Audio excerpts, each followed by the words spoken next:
বাসি পচা ব্লগ যে ভিউয়ার্সরা পছন্দ করে না, ভিউজ তার প্রমাণ। বাসি পচা ব্লগ মানে ধরো 14ই জানুয়ারির ব্লগ, সেটাকে দেখানো হচ্ছে কবে? 18ই জানুয়ারি, মানে প্রায় 4 দিন পরের একটা ব্লগ। তো স্বাভাবিকভাবেই মানুষ ইন্টারেস্ট হারিয়ে ফেলে, এক্সাইটমেন্ট সদ্য সদ্য জিনিসের উপরে থাকে, তাই না? তো সেটা ভিউয়ার্সরা মানে মানে বুঝিয়ে দেয় সব সময়। আর একটা ব্যাপার কি জানো তো, তুমি যতই বলো সারপ্রাইজ অ্যারেঞ্জ হয়েছিল, সারপ্রাইজড করেছিলাম, ওরা জানতো না কিন্তু লোক বোঝে যে এটা একটা চূড়ান্ত আদিক্ষেতা এবং ন্যাকামোপনা ব্লগ, ঠিক আছে? কারণ ওরা আগে চলে গেল, আমাদের সুদেবী আর সুদেবীর হাজব্যান্ড, আর ওরা পরে থেকে গেল, কি করবার জন্য থেকে গেল এটা তো লোকে বোঝে না। তো এতটা ইম্যাচিওর যদি ভিউয়ার্সদের কেউ ভেবে থাকে, তাহলে তার মতো বোকা আর কেউ নেই, ঠিক আছে? কারণ আমাদের ম্যান্ডু রানী বললো যে তোরা যা, আমরা যাচ্ছি, ঠিক আছে? এক জায়গায় ঘুরতে গিয়ে, মার্কেটিং করতে গিয়ে একটা কাপেল চলে গেল, একটা কাপেল থেকে গেল, কিসের জন্য থেকে গেল? কারণ সে তো জানে তার বার্থডে আছে, তাহলে সেটা সে বোঝে। আর যখন সে আগে বার্থডে উইশ করছে, বার্থডে গিফট দিচ্ছে, তাহলে সে যে পরবর্তীকালে ওইখানে থাকাকালীন একটা মানে আদিক্ষেতাপনা ব্লগ আসবে, এটা তো স্বাভাবিক। মানে আদিক্ষেতাপনা সারপ্রাইজড ভিডিও হবে, সেটা সবাই জানে। তো সেরকমই একটা সারপ্রাইজ ভিডিও এসেছে, কি না, আমার ছোটদিকে আমি সারপ্রাইজ দিচ্ছি কেক কেটে আর তাকে গিফট টিফট দিয়ে। তো যাই হোক, সেখানে বলা হচ্ছে যে আমি এতদিন পর্যন্ত এরকম মানে সারপ্রাইজ বার্থডে অ্যারেঞ্জ করেছি কিসের কিসের না, আমার হাজব্যান্ডের, আমার মেয়ের এবং আমার, হ্যাঁ আমার ক্ষেত্রেও সেই সারপ্রাইজ বার্থডে সেলিব্রেশন করেছে, কিন্তু ছোটদির বেলা এই ফার্স্ট। তো স্বাভাবিক ব্যাপার, ছোটদির সঙ্গে তো আর সে একসাথে থাকে না, কিন্তু যেহেতু একসঙ্গে ঘুরতে গেছে, তাহলে স্বাভাবিক ব্যাপার সেটা একটা একসাথে অ্যারেঞ্জ করা হবে। তবে এটা যে সারপ্রাইজ ছিল না, সেটা ভিউয়ার্সরা মানে হাড়ে হাড়ে বুঝতে পেরেছে এবং সেটা কমেন্ট বক্সে লিখেও গেছে। তাদের বক্তব্য, যদি এটা সারপ্রাইজড হতো, তাহলে প্রথম আমাদের ভোঁদা দাদা ক্যামেরা অন করে থাকতো না, প্রথম। দ্বিতীয় কথা হচ্ছে যে রাত্রিবেলা হয়েছে, তাহলে তখন শোয়ার আগের মুহূর্ত, খাওয়া দাওয়া সমস্ত কিছু যখন হয়ে গেছে, তাহলে কি হবে? মেকআপ ফেকআপ তুলে অন্য ড্রেস পরে মানুষ থাকবে, কিন্তু সেক্ষেত্রে কি দেখা গেছে, আমাদের সুদেবী, সে না তো মেকআপ তুলেছে, না তো ড্রেস চেঞ্জ করেছে। তো এখান থেকে তো বোঝা যায় জিনিসটা সারপ্রাইজ নয়, আগে থাকতেই প্রি প্ল্যান। হ্যাঁ, এবার লোকের কাছে প্রেজেন্ট করা হচ্ছে সারপ্রাইজ। তো সেই জন্যে যাকে সারপ্রাইজ দেবে সে তো আগে থাকতেই সমস্ত কিছু প্রিপেয়ার হয়ে বসেছে। তো লোক কি মানে ঘাসে মুখ দিয়ে চলে যে সে জানলই না, সে বুঝলই না? তারপরে আর একটা জিনিস হচ্ছে, আমাদের ভোঁদা দাদা একটা নাক ছবি কিনেছে, আর সেটা আমাদের সুদেবী জানে না সেটা হয়। সেখানে আবার ন্যাকামো করে বলছে যে ওই জন্য কি আমার আগের নাক ছবিটা খুলে পড়ে গেল, এই হয়ে গেল, তো এই হয়ে গেল। সবটাই সুদেবী আগে থাকতে করে রেখেছে, এবার বরকে একটু জাহির করার জন্য, দেখো আমার বর এই গিফট দিয়েছে, ঠিক আছে? তো লোক একদমই এইসব ভুয়ো জিনিসে ভোলে না। ভিউয়ার্সরা না ভেরি স্মার্ট, তারা সবটা সমস্ত কিছু ধরতে পারছে। যাই হোক, ওদিকে বলা হলো আরও দুটো গিফট এসছে। একটা হচ্ছে তোমার ঘড়ি, আর সেটা হচ্ছে আমাদের গোল্ডি দিদি দিয়েছে। আর আরেকটা হচ্ছে লোহা বাঁধানো ব্লু কালারের, তোমার হচ্ছে সেটা কে কে দিয়েছে, সেটা আমাদের ম্যান্ডি দিদি দিয়েছে, আর তার পায়েল বনু দিয়েছে। দুজনে মিলে ওই গিফটটা দিয়েছে। মানে দুজনে মিলে দিয়েছে মানে পয়সা দুজনে মিলে দিয়েছে। অবশ্যই ম্যান্ডেই চুজ করেছে, ব্লু কালার যখন দেখছি। তো যাই হোক, সোনা রূপার গিফটে আমাদের সুদেবী পুরো ভরে গেছে, এবং এক একটা গিফট একটা অপূর্ব অপূর্ব অপূর্ব। মানে সত্যি কথা, গিফট সবসময় প্রিসিয়াস হয়, আর বিয়ন্ড এক্সপেকটেশন যদি কোনো গিফট হয়, তাহলে স্বাভাবিক সেটা খুব সুন্দর হয়। কিন্তু এখানে কোনোটাই বিয়ন্ড এক্সপেকটেশন ছিল না। আমরা সবাই জানি যে এই দিদি মহলের কাছ থেকে গিফট আসবে, আমাদের ম্যান্ডির থেকে গিফট আসবে, আর আমার ভোঁদা দাদা, হ্যাঁ ভোঁদা দাদার থেকে একটা গিফট আসবে। কারণ ভোঁদা দাদা তো বউ কিনে ঠিনে বলবে যে ভোঁদা দাদা এই গিফটটা আমাকে দিও সবার সামনে। তো লোক বোঝে কোনটা আদিক্ষেতার ব্লগ আর কোনটা ফ্লুয়েন্ট হওয়া ব্লগ, বুঝতে পেরেছো? তো চলো, welcome back to my channel. আশা করছি তোমরা সবাই খুব ভালো আছো, আর আমিও খুব ভালো আছি। নতুন একটা ভিডিওর সাথে আমি রুনার লাইফস্টাইল থেকে। দেখো, ম্যান্ডি কালকের যে ব্লগটা দিয়েছিল তাতেই পরিষ্কার হয়ে গিয়েছিল যে এইবার ব্লগটা কি হতে পারে, কারণ সে বলেছে কালকের সব দেখাবো হ্যানা ত্যানা। তো সেখানে স্যান্ডিকে দেখছিলাম দৌড়ে পালিয়ে যাচ্ছিল, এদিক থেকে ওদিক করছিল, তারপরে জোর করে তাকে কেক খাওয়ানো হয়েছিল। এখন ব্যাপারটা হচ্ছে এই যে আমরা ঘুরতে বেড়াতে যাই বা গেট টুগেদার করি বা যাই করি, তো সেখানে হাজব্যান্ডদের সঙ্গে হাজব্যান্ডদের ইন্টারাক্ট যদি আগে থাকতে না হয়, হঠাৎ করে ঘুরতে গেলে সেই হাজব্যান্ডদের মধ্যে ইন্টারাক্টটা কিন্তু সেইভাবে হবে না, বা সেই আমার হাজব্যান্ড হয়তো সেইভাবে অ্যাক্টিভ নয় সেই ব্যাপারে, তো তাকে যতই দেখানোর চেষ্টা করা হয় যে না ভীষণ খুশি ভীষণ হ্যাপি, সেটা হয় না, ঠিক আছে? কারণ এই রিলেশনগুলো তো মেকানিক্যাল ওয়েতে তৈরি করা। এখানে এই যে বলা হয় বারবার একটা জিনিসের জোর দেওয়া হয়, মনের খুব কাছে প্রচণ্ড মানে একটা কি বলবো রিলেশনটা পুরো মানে একদম জেনুইন রিলেশন, যে রিলেশনের মধ্যে কোনো খাত খামতি নেই, যা ছিল সমস্ত পিছনে ফেলে আমরা নতুন করে শুরু করেছি, মানে ধ্বংসস্তূপ থেকে শুরু হয়েছে আমাদের রিলেশন। হচ্ছে কি বলবো, আমরা দুজনেই খুব প্রাউড এই রিলেশন নিয়ে, কারণ এই রিলেশন আমাদের কারণে যদি ব্রেক হয় আলাদা কথা, কেউ ভাঙতে পারবে না। এই মানে জোর এমনভাবে বেঁধেছি কেন না, এটা মনের সঙ্গে মনের রিলেশন, এটা বলানোর চেষ্টা করে। কিন্তু আমরা সবাই জানি এই রিলেশনটা প্রচণ্ডভাবে মেকানিক্যাল। কীরকম, দুজন দুজনকে দরকার। আর নিড বেস রিলেশনশিপে ও যতই মনের গল্প দাও আর যতই ও পীড়িতের গল্প দাও, আলটিমেটলি নিড বেস রিলেশন। এবার তোমরা বলতে পারো ম্যান্ডির কিসের নিড আছে সুদেবীর থেকে? সুদেবীর নয় বুঝলাম বড় চ্যানেলের সঙ্গে ভাব ভালোবাসা করলে কাজের কাজ আছে।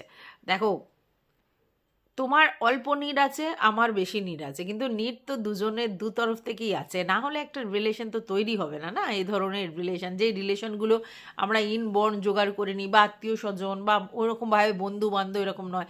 এরকমও নয় যে সেম এজের, এরকম এরকম নয়। এই যে ব্লগাররা ব্লগারদের বাড়ি যায় যে রিলেশন, সেই রিলেশনটা অ্যাকচুয়ালি মেকানিক্যাল রিলেশন। হ্যাঁ, এবার কেন হয়?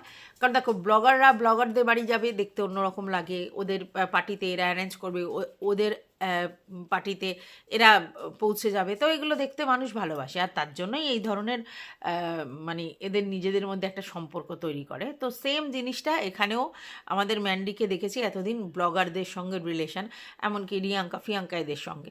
তো এখন কেন সুদেবীর সঙ্গে রিলেশনটা হলো, সরি, কেন হলো, এটা তোমাদের প্রশ্ন জাগতে পারে। সেটা কথা হচ্ছে যে সুদেবী ওকে নিয়ে কী রকম ভিডিও করেছিল আর কিভাবে ওর কল রেকর্ড থেকে আরম্ভ করে সমস্ত কিছু ফাঁস করেছিল সবাই আমরা দেখেছি। তারপরে ম্যান্ডি কী করেছিল সেটাও আমরা জানি, কারণ কেস কামারি হ্যানা তানা। তারপরে ম্যান্ডি বুঝলো যে আলটিমেটলি এগুলো করে কোনো লাভ নেই, কারণ এগুলোতে পয়সা খরচা, আর ওইভাবে কোনো ওই লেভেলের কোনো শাস্তি হয় না, শুধু টাকা খোয়ানো হয়। তো দু তরফেরই টাকা খোয়, তো লাভটা কী আছে? তাহলে তার থেকে বেটার হয় যে আমাকে নিয়ে এত বাজে বাজে কথা বলে ভিডিও করেছে, তাকে যদি আমি গলায় একটা পট্টি বা দিয়ে আমি যেরকম বলছি, উঠতে বললে ওঠ, বসতে বললে বস, এরকম যদি করাতে পারি, তাহলে তো আর কোনো অসুবিধেই নেই। শুধু একটা কি করতে হবে, ভালোবাসার মোড়ক দেখাতে হবে, যে ভাই আমি রাংতা কাগজ যেরকম মোড়ে সেরকম আমি একটা ভালোবাসার মোড়ক দিয়েছি। দিতে কি হয়েছে, আমার ছোড়দি আমি যেমন বলবো তেমন করবে। তো যেমন বলবো তেমন করে মানে আমাকে নিয়ে নেগেটিভ ভিডিও করার আর চান্সই নেই, চেটে ভিডিও করা ছাড়া। আমি যদি কোনো কিছু ভুলও করি সেটা এমনভাবে পোলাইটলি বলবে, তো ওটা চাটা ভিডিও ছাড়া অন্য কিছু নয়। সবাইকে ধুয়ে দেয়, শুধু ম্যান্ডির বেলায় স্পেশাল ভিডিও হয় যেখানে কিনা শুধু চাটা হয়। আচ্ছা, এবার আর একটা যেটা মেন উদ্দেশ্য ম্যান্ডির বা ওইদিকে তথাকথিত, যে মারু ওদের সঙ্গে বিট্রেমি করেছে, ওদের বক্তব্য অনুযায়ী যে মারু ওদের সঙ্গে বিট্রেমি করেছে। অ্যাকচুয়ালি কি জানো, মারু ওদের কথায় ওঠে বসেনি, এটাই সমস্যা। তো সেখানে কি হয়েছে, যে মারুকে সেই লেভেলের ধোপ, যখন মারুর কন্টেন্ট থাকবে তখন তো ধোবেই, যেরকম অন্য ক্রিয়েটাররা করে, কিন্তু স্পেশালি মারুকে নিয়ে প্রতিদিন একটা করে ভিডিও চাই নেগেটিভ অ্যাসপেক্টে। মারুর বর থেকে আরম্ভ করে মারুকে এমনভাবে ধুতে থাকবে যাতে মানসিক পরিস্থিতি ওদের একেবারে সেই নিচের দিকে নেমে যায়। তাতে কি হবে, ওরা মেন্টালি যদি আপসেট হয়, তাহলে ওদের যে স্বতঃস্ফূর্ততা ব্লগের সেটা নষ্ট হয়ে যাবে, আর সেটা কিন্তু হয়েওছে। তোমরা কিন্তু দেখতে পাচ্ছ আমাদের ম্যান্ডি মানে যবে থেকে এই জিনিসগুলো করেছে, সুদেবীও তার সঙ্গে সাথ দিয়েছে এবং দিদিরা, তাতে কি হয়েছে, মারু কিন্তু একেবারেই মানে আপসেট হয়ে গেছে, ভেঙে পড়েছে বলতে পারো। আগে কিন্তু মারু কিছু হোক না হোক মানে ব্লগ সমানে দিয়েই যেত, সে যে কোনো কারণেই হোক। শ্বশুরবাড়ি যেতে গেলেও ব্লগ আগে আপলোড করে তারপরে শ্বশুরবাড়ি যেত, এবং শ্বশুরবাড়ি গিয়েও সবসময় ক্যামেরা ধরে ব্লগ করার মেন্টালিটি রাখতো। সেই জায়গায় কি হয়েছে, মারুর নিজের আর কি নিজের প্রতি কনফিডেন্স হারাচ্ছে, তার জন্য সেইভাবে ব্লগ করতেই পারছে না, তার সঙ্গে শারীরিক অসুস্থতাও রয়েছে। তো সব মিলিয়ে মারু ব্লগিংই করতে পারছে না। তার মানে কি বলতো, পরিষ্কার যে তার ব্লগিং করার যে মেন্টালিটি সেটা নষ্ট হয়ে যাচ্ছে, কেন এত বেশি নেগেটিভ জিনিসগুলো আসছে সামনে, এমনভাবে প্রিটেন্ড করা হচ্ছে, তাতে হচ্ছে মারুর আর কি কি বলবো মানে ব্লগিং করার ইচ্ছেটা চলে যাচ্ছে। আর তার জন্যই মারু সেদিনকে একটা শর্টস করেছিল, মারবে পেটে লাথি। হ্যাঁ, ঠিকই বলেছে। অ্যাকচুয়ালি এটার মেন উদ্দেশ্যই হচ্ছে ম্যান্ডুর, যে ম্যান্ডুকে দেখিয়ে যেহেতু মারুর চ্যানেলটা গ্রো হয়েছিল একটা সময় আমরা জানি, তাই মারু ম্যান্ডু বিয়ন ইজ এ জিরো সেটা প্রমাণ করতে হবে। এবার কি করে প্রমাণ করতে হবে, ডেলি বেসিস মারুকে নিয়ে নেগেটিভ ভিডিও করো, করতে করতে করতে করতে ওর মানসিক পরিস্থিতি একেবারে নষ্ট করে দাও, ইভেন ওর বরকেও সেইভাবে বলো। তাহলে কি হবে, একটা সময় মারুর মেন্টাল ব্রেক হবে, আর তখন ও ব্লগিং করার ইন্টারেস্টটা আস্তে আস্তে হারিয়ে ফেলবে। এবং ওর যে একটা সময় কম্পিটিশান ছিল, মানে মারুত বেশি ভিউজ হচ্ছিল ম্যান্ডুর থেকে, যেহেতু নতুন নতুন ছিল আরও বেশি, তো সেইটা যেন কমে কমে কমে কমে এমন জায়গায় আসে যে ওর আর ইচ্ছে শক্তি চলে যায়, বুঝতে পেরেছো? আর সেখানে কিন্তু সাকসেস, মানে আমাদের ম্যান্ডু কিন্তু সাকসেস। আর বারবার বলা হয় যে, অনেকেই বলে যে কেন ওর সঙ্গে সম্পর্কটা কি ঠিক করে নিচ্ছ না, কেন তোমার ওর সঙ্গে ভাব ভালোবাসা করে নিচ্ছ না বলে। তো তখন ওখান থেকে বলা হয় যে আমরা যারা যা করেছি, যাদের সঙ্গে যা প্রবলেম হয়েছে সেগুলো কিন্তু ওপেন, মানে ভিডিওর উপরেই সবাই দেখতে পেয়েছো, সামনাসামনি যা করার করেছি। কিন্তু মারু হচ্ছে এমন একটা ব্যক্তি যে কিনা পিছনে ছুরি মারে, এটা বলা হয়েছে পিছনে পিএনপিসি করে। আমরা সবাই জানি আমাদের অনেকেই আছে যারা বন্ধুত্বপূর্ণ সম্পর্ক আছে কিন্তু পিছনে পিএনপিসি করে, এটা কিন্তু অনেকেরই এই স্বভাবটা আছে, এরকম সবাই সামনে এসে বলে না, পিছনে পিএনপিসি করে। তো মারু তো ওদের গ্রুপের মধ্যে আলোচনা করেছে, আর এটা তো হতে পারে না যে মারু একা ওখানে পিএনপিসি করছে, সেখানে গোল্ডি দিদি বা অন্য মানে মেক্সিকোবাসী বা আমাদের ম্যান্ডি দিদি কিছুই আলোচনা করেনি। একটা যখন 4টে মেয়ের গ্রুপ হয়, সেই 4টে মেয়ের গ্রুপে 4জনের মধ্যে একজন সমানে পিএনপিসি করে যাচ্ছে, আর সবাই পিএনপিসি দূর আসতে যাচ্ছে না, চুপচাপ আছে, এটা তো হতে পারে না। তাহলে একে অপরের সবাই সবাইকে বলেছে, কিন্তু মারুরটা বেশি হাইলাইট করা হচ্ছে।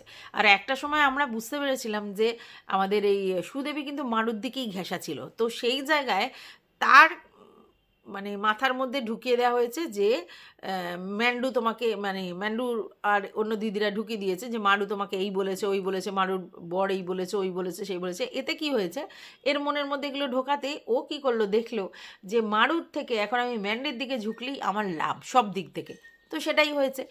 ওরা কিন্তু বারবার এটা বলছে যে মারু যে সব কিছু বলেছে তা নয়, বলেছে বেশিরভাগ কিন্তু ছমছমিয়া। তাহলে ছমছমিয়া যদি বলে থাকে তাহলে তার এফেক্টটা মানে মারুর উপরে কেন? কারণ এই দেখো ছমছমিয়া তোর হাজব্যান্ড, তাহলে সেখানে হাজব্যান্ডের দোষটা পুরো মারুর কাঁধে দেওয়া হচ্ছে। এবং যাতে কিনা ওই বললাম, মারু ছমছমিয়া তো ব্লক করে না, করে মারু, তাহলে মারুকে ডমিনেট করতে হবে, যে করেই হোক আমার পায়ের নিচে আসতে হবে, ম্যান্ডুর পায়ের নিচে, যে আমার জন্যই ওর সমস্ত কিছু হয়েছে, তাহলে আমার উপর দিয়ে টপকে যাবে, এরকম ব্যাপার। বিজনেসটা নিয়ে একটা প্রবলেম হয়েছে। হ্যাঁ, মারু অনেক ভুল করেছে, কি দরকার আছে ভাই, যেই স্টাইলে ম্যান্ডি শর্টস করছে সেই স্টাইলেই মারু করবে। আর যদি বা এই এই বিজনেসটাই বা কী করার দরকার ছিল, আরও তো অনেক বিজনেস ছিল, আলটিমেটলি সেই বিজনেসটা করতেও পারলো না। তাহলে এই অনেক জায়গাতে মারু ভুল স্টেপ নিয়েছে, অবশ্যই ওর হাজব্যান্ডও তার সঙ্গে সাথ দিয়েছে, আর তারই এফেক্ট পাচ্ছে।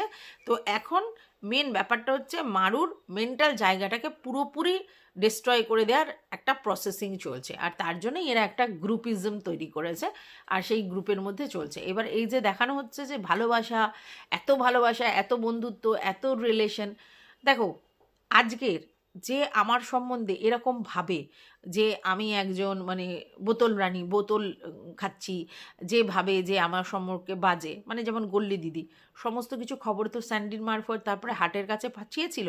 তাহলে ধর 2 মাস আগে যদি কেউ এটা করে, 2 মাস পর গিয়েই তার মানসিকতা পুরো চেঞ্জ হয়ে যায় কোনো মানুষের প্রতি, এটা হতে পারে না।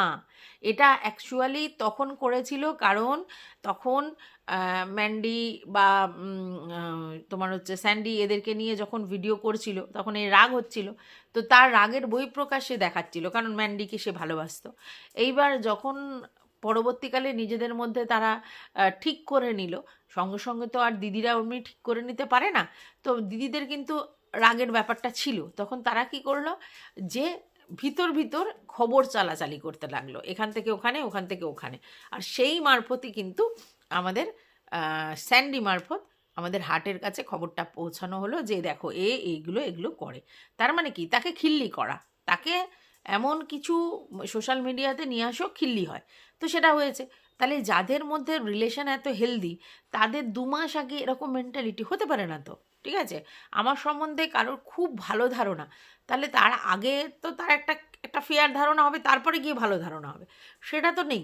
প্রথমেই তার উপর এরকম ব্যাপার ছিল, হঠাৎ করে তাদের ভাব ভালোবাসা হয়ে গেল, এটা তো হয় না। তো যাই হোক, সব ব্যাপারটাই কিন্তু পুরো মেকানিক্যাল এবং পরিষ্কার বোঝা যায় যে কতটা এদের রিলেশনটা ফেক, এবং সেটা ভিউয়ার্সরাও বুঝতে পারে। কিন্তু এরা লোক দেখানোর জন্য করে। আসলে কি জানো তো, এই যে ব্লগিংগুলো এগুলো বেশিরভাগই শো অফ। আমরা কিন্তু একের পর এক দেখতে পাচ্ছি যে আমাদের যে ব্লগাররা আমাদের ভিডিও দেখায় তাদের মধ্যে বেশিরভাগই তারা অভিনয় করে। সে দেবলীনা নন্দীর ক্ষেত্রে বলো, আমাদের টিনুর ক্ষেত্রে বলো, সবার ক্ষেত্রে যে তারা যেরকম ছিল সেরকম কিন্তু আদতে তারা মানে শো করেনি। আর যেটা শো করেছে সেরকম কিন্তু তারা কোনোদিনই ছিল না। মানে আমরা যে আগে ভাবতাম যে ব্লগিং মানেই পিওর জিনিস, হ্যাঁ ব্লগিং মানেই হচ্ছে মানে কি বলবো, যেটা অরিজিনাল সেটা আমাদের সামনে দেখানো হয়, ব্লগিং মানেই যে মানে সব জিনিসটা মানে সঙ্গে সঙ্গে হচ্ছে, ইনস্ট্যান্ট আমরা দেখতে পাচ্ছি সব কিছু, আবেগ বলো যাই বলো, সেগুলো সেগুলো কিন্তু ভুয়ো কথা। অ্যাকচুয়ালি এই যে ব্লগিং মেনলি লোকে স্ক্রিপ্টেড ভিডিও বানায়, ঠিক আছে। এবং স্ক্রিপ্টেড কি, যে এইগুলো এগুলো এগুলো এগুলো দেখাবো, ঝগড়াটাও স্ক্রিপ্টেড, ভালোবাসাটাও স্ক্রিপ্টেড, রাগ প্রতিঘাতটাও স্ক্রিপ্টেড, সবটা স্ক্রিপ্টেড। আদতে মানে বড় বউয়ের রিলেশন সেই লেভেলের বা অন্যদের সঙ্গে সেই লেভেলের রিলেশন সেটা নয়। বাটি ঘটি এক জায়গায় থাকলে সমস্যা হবে। আর যেখানে বর সেইভাবে কর্তা নয়, বউ কর্তা, এবং বর বউয়ের দ্বারা পালিত লালিত, সেখানে সেই রিলেশনটা সেই লেভেলের ভালোবাসার জায়গায় থাকতে পারে না। কিন্তু দেখানো হয় কি না, আমাদের মধ্যে খুব বন্ডিং, খুব ভালোবাসা, বর কম ইনকাম করে তো কি হয়েছে, আমি সবটা টেনে নিয়ে যাই, বরকে আমি তারপরেও টেক কেয়ার করি, যত্ন করি, মানে স্যান্ডি ম্যান্ডির কথা বলছি। ঠিক আছে, তো এগুলো ভুল। হ্যাঁ, ওইদিকে দেখানো হয় যে আমাদের কি যেন বলে মারু আর ছমছমিয়া, ওদের দেখানো হয় যে মারুর প্রতি কত ডেডিকেশন আমাদের ছমছমিয়ার প্রতি মারুর কত ভালোবাসা। আদতে তো নয়, কারণ যদি ছমছমিয়ার ইনকামই না থাকে, সবটা যদি মারুর ইনকামেই চলে, তাহলে মারু কোনো না কোনো সময় রিয়্যাক্ট করবেই, আর সেটা করেও, মাঝে মধ্যে সেটা বেরিয়েও আসে। হ্যাঁ, মুখ ঝুঁক করে, হ্যানা করে ত্যানা করে। ছমছমিয়া যেটা দেখায় যে ভালোবাসার জন্য মারুর জন্য এত করে, তা না, বাধ্য। তুমি ইনকাম করবে না, তুমি ঘরে বসে লাটগিরি করবে, তাও তো চলবে না। তো সবটাই এখানে স্ক্রিপ্টেড। আমরা শুধু দেখি, হ্যাঁ, আমাদের আমাদের মনে হয় যে ওফ একদম অরিজিনাল জিনিস দেখাচ্ছে, তা নয়। এখানে সবটাই তৈরি করা, মেকানিক্যাল। আদতে আমরা যেরকম লাইফস্টাইল লিড করি, মানে আমরাও ফ্যামিলিতে তো লাইফস্টাইল লিড করি, সেরকমই লাইফস্টাইল সবার, কখনো ভালো, কখনো মন্দ, কখনো ঝগড়া হচ্ছে, কখনো কথা কাটাকাটি হচ্ছে, কখনো খুব রোম্যান্টিসিজম জাগছে, পরিস্থিতি অনুযায়ী এক এক রকম হচ্ছে, এদেরও তাই। কিন্তু তোমাদের সামনে প্রেজেন্ট করা হয় সব পজিটিভ, তা কিন্তু নয়। তোমরা নিজেরা চিন্তা করো তো, যদি আজকের ডেটে তুমি সমস্ত ইনকাম করো, প্লাস তুমি সব অ্যারেঞ্জ করো, তুমি রান্নাবান্না করো, তুমি সব বাড়ির কাজ করো, অথচ তোমার বর না সেই লেভেলের ইনকাম করে, না তোমাকে সেইভাবে হেল্প করে, শুধু তোমাকে মানে তুমি তার যত্ন করে যাচ্ছ, এটা কি তোমাদের পক্ষে পসিবল মানসিকভাবে? সম্ভব নয় তো। দুজনে ইনকাম করছো, দুজনে কাজ করছো, সেটা সম্ভব। বা হাজব্যান্ড, আমরা যেটা দেখে এসেছি, হাজব্যান্ড কাজ করছে, বাইরে থেকে খেটে নিয়ে আসছে, বাড়িতে আমরা পুরো ঘর সামলাচ্ছি, এটাও এক ধরনের হয়। আর নাহলে দুজনে ইনকাম করছি, দুজনে মিলে কাজকর্ম করছি, এটাই বাস্তব। নর্মাল যদি এটা মানে এটাই নর্মাল হয়। এবারে অ্যাবনর্মাল কি, যে ভাই আমি ইনকাম করছি, আমি খাচ্ছি, আমি সমস্ত টেক কেয়ার করছি, অথচ আমি একজনকে বসে বসে তাকে যত্নার্থী করে যাচ্ছি। সম্ভব? কখনো সম্ভব নয়। যখন তোমাদের সঙ্গে সেটা সম্ভব নয়, তাহলে এদের সঙ্গেও সম্ভব নয়। যেটা দেখানো হয় সেটা পুরোটাই একটা আই ওয়াশ, পুরোটাই একটা স্ক্রিপ্টেড ভিডিও, পুরোটাই তোমাদের কাছে যে আমরা হ্যাপিয়েস্ট মুভমেন্ট কাটাচ্ছি, আমরা মানে পৃথিবীতে সব থেকে হ্যাপি, আমরা এই আমরা ওই, এটা বোঝানোর চেষ্টা করা হয়। আদতে তা নয়, ঠিক আছে? এখনও যে রিলেশনগুলো দেখানো হচ্ছে হেভি সুন্দর, হেভি হ্যাপি, হেভি ভালোবাসা, নিজেদের মধ্যে খুব ইন্টিমেসি, এগুলো অন্য কিচ্ছু না, এগুলো লোক দেখানো, বুঝতে পেরেছো? তারপরে দেখলে যে ফোনের মধ্যে আছে, ফোনের মধ্যে থাকে, তাকে দেখানো হচ্ছে মানেটা কি? তাকে দেখানো হচ্ছে যে দেখো আমি তোমাকে কতটা গুরুত্ব দিই, আমার ব্লগে তুমি ভিডিও কল করেছো, সেটা পর্যন্ত পাবলিকের কাছে দেখাচ্ছি যে তুমিও আমাদের সঙ্গে জেগে উইশ করছো। তো তাকে একটু বেশি ভ্যালু দেওয়া, আর সেটা ভ্যালু পাওয়ার মতো কাজ করে সে, এমন নয় যে সে ভ্যালু পাওয়ার মতো কাজ করে না। ম্যান্ডির জন্য তো সে গোল্ডি দিদি নামটা এমনি হয়নি, তো সবটাই বুঝতে পারছো শো অফ, আর সেই শো অফ দেখেই আমরা নানা রকম রিয়্যাক্ট করি। তো এখন দর্শকের মনের মধ্যে সমস্ত কিছুই চলে এসেছে, তারা অনেক স্মার্টলি ভাবতে শিখেছে, আর সিম্প্যাথি থাকলেও সেই ইমোশনাল ফুল আর বেশি ভিউয়ার্সরা হয় না, তার প্রমাণ ভিউয়ার্সদের মানে কমেন্ট, ঠিক আছে? তো যাই হোক, সবাই বুঝতে পারছো। তবে হ্যাঁ, ব্লগিংগুলো ইন্টারেস্টেড হয়নি, তার থেকে যে এই যে রিয়াঙ্কার ছেলের অন্নপ্রাশনে গিয়ে ম্যান্ডি যে হারে মানে ভিউজ কামিয়েছিল, সেই ভিউজ কিন্তু এত খরচা করে এখানে সেখানে গিয়ে সারপ্রাইজ গিফট দিয়ে সারপ্রাইজ বার্থডে অর্গানাইজেশন করে পাচ্ছে না। ব্যাপারটা ভীষণ জোলো হয়ে গেছে, বুঝতে পেরেছো? তো যাই হোক, এটুকুই বলা ছিল ভিডিওতে। তোমাদের যদি কিছু বক্তব্য থাকে তাহলে অবশ্যই কমেন্ট বক্সে জানিও। টাটা।